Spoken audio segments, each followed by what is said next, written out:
Assalamualaikum warahmatullahi wabarakatuh. Perkenalkan, nama saya Winda Priyanti. Saya dari jurusan Bimbingan Konseling dan Islam. Langsung saja saya akan membawakan dan melakukan suatu konselir antara klien dan konselor. Tapi sebelum saya memulai, saya akan melakukan dulu pembahasan yang berkaitan dengan stres dan frustasi. Stres adalah reaksi seseorang saat mengalami suatu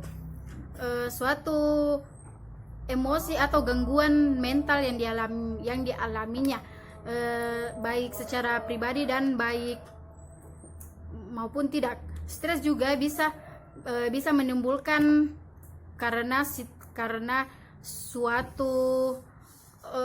suatu masalah seperti patah hati, marah, gugup, putus asa dan merasakan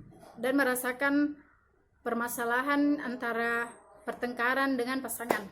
Adapun gejala stres yaitu seperti kurang tidur, insomnia, sulit untuk makan, sulitnya untuk konsentrasi, gangguan mental, fisik dan jiwa, emosi, perilaku yang tidak biasa terjadi dan tingkah laku yang seharusnya tidak dilakukan.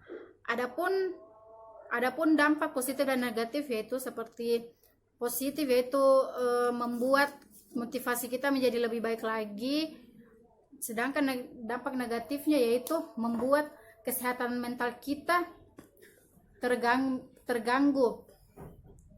Stres dengan stres yang menumpuk bisa membuat kesehatan fisik dan organ kita bisa menurun dan jiwa kita.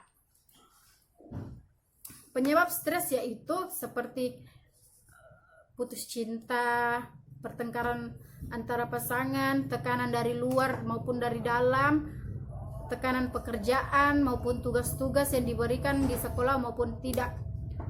Adapun cara mengatasi stres yaitu seperti tertawa, tersenyum, melakukan suatu kegiatan yang membuat hal-hal positif, serta untuk mengasah bakat kita menjadi lebih baik dan melakukan suatu olahraga. Yang kedua yaitu frustasi. Frustasi adalah suatu pencapaian yang tidak bisa dicapai sehingga kita mengalami kekecewaan berat karena tidak tercapainya suatu tujuan yang kita inginkan. Adapun frustasi yaitu penyebabnya karena tidak tercapainya tujuan, bisa tidak tercapainya suatu apa yang kita inginkan, dan bisa saja terjadi karena pekerjaan yang dikasih itu terlalu banyak dengan sesuai kemampuan yang kita tidak bisa lakukan.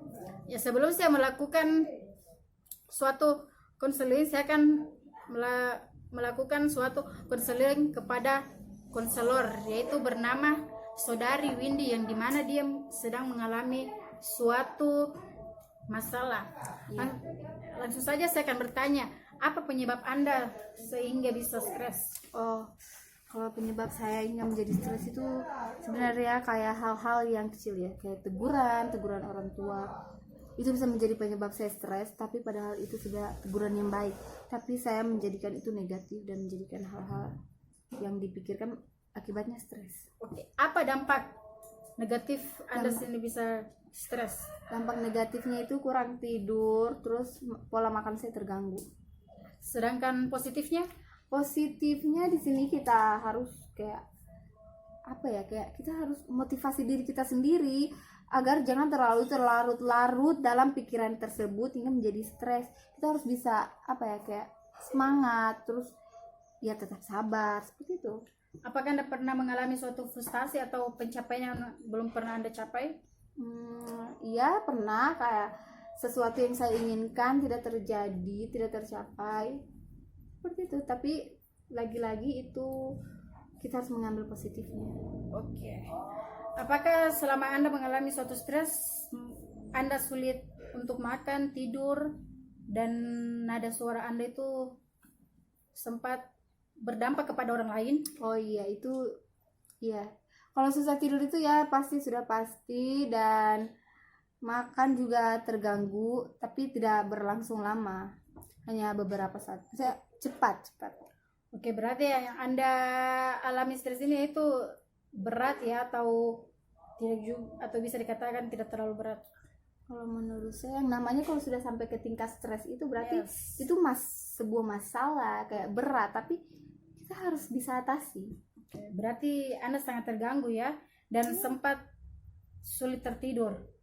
Bukan sempat, sudah. Iya, sudah sulit tertidur. Yes. Dan pikiran Anda sangat kacau. Iya. Oke, dari hasil wawancara yang saya lakukan di sini, saya bisa menerapkan suatu terapi agar konseling bisa dan agar klien tersebut bisa berubah menjadi lebih baik. Di mana saya akan menerapkan terapi yaitu seperti kognitif, behavioristik, dan humanistik. Di sini kognitif yaitu menjelaskan suatu Anda harus bisa mengubah pikiran Anda menjadi lebih positif dan lebih bisa mengatur perasaan Anda, mood, hati, sehingga Anda tidak terlalu berpikiran stres dan bisa meningkatkan tingkat pikiran Anda dan melakukan hal-hal yang positif dan tidak mempengaruhi agar Anda tidak stres lagi. Sedangkan behavioristik yaitu Anda harus mengubah perilaku Anda menjadi lebih baik lagi, di mana perilaku Anda yang biasanya seharusnya saat ditegur ya, Anda kan biasa seperti menantangkan suara atau seperti nada gerakannya kurang mengenakan ya, Anda harus merubahnya menjadi lebih baik lagi dan melakukan gerakan-gerakan yang tertentu atau melakukan suatu kegiatan agar Anda tidak terlalu stres. Sedangkan Gerakan-gerakan positif contohnya. iya, positif. Adapun humanistiknya yaitu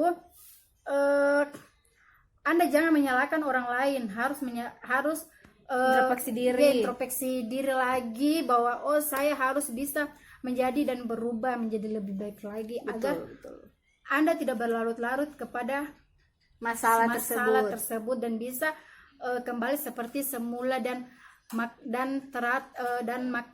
cara makan Anda dan tidur Anda bisa teratur dan nyenyak lelap. Ya, mungkin itu saja wawancara yang saya lakukan kepada klien Windy Julianti, dan saya ucapkan terima kasih atas waktu yang Anda berikan, dan saya akhiri wawancara ini dengan wabillahi taufiq wal hidayah. Wassalamualaikum warahmatullahi wabarakatuh. Waalaikumsalam.